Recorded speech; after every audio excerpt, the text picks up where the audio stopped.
Allora, approfittiamo dell'ospitalità nella tenuta Pittaro per fare un po' il punto della situazione per quanto riguarda un po' la vendemmia e in attesa insomma della vendemmia, visto che qui tra siccità, calo dell'acqua eccetera, insomma vogliamo capire un po' la campagna cosa sta dicendo in questo periodo. Beh, in questo momento ovviamente i vigneti si stanno un po' alla volta risvegliando, per cui il problema più che la siccità è rivolto al gelo, no? Per cui c'è il rischio gelate in questi giorni. Siamo abbastanza attenti quindi al tempo, sperando che ovviamente per le gelate nulla possiamo fare.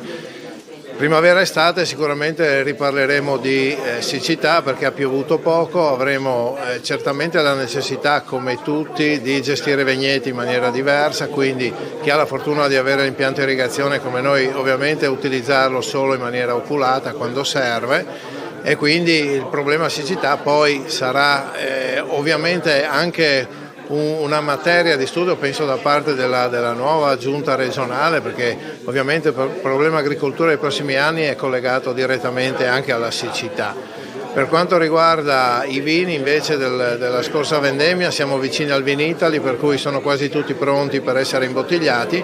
Direi che è stata una vendemmia molto buona per i vini bianchi, per gli spumanti anche molto bene, per i rossi ci vuole ancora un po' di tempo per valutare, però le premesse ci sono tutte per avere un vino di qualità. Senta, noi siamo qui nelle Grave, no, del Friuli, dunque teoricamente abbiamo la ghiaia qua sotto, però a pochi passi c'è la zona delle risorgive, dunque tecnicamente dovrebbe esserci un certo livellamento, no, per quanto riguarda poi l'irrigazione nei campi, però vediamo che la situazione poi non è così floreale, no? Sì, in effetti le falde si sono abbassate di molto rispetto allo scorso anno anche, no?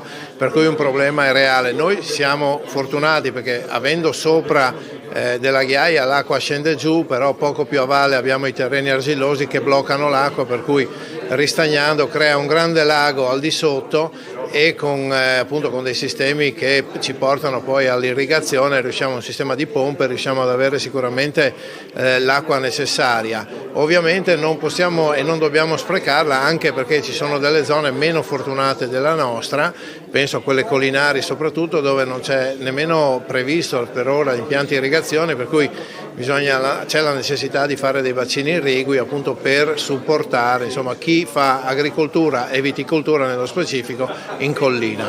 Insomma, buona avventura. Grazie mille.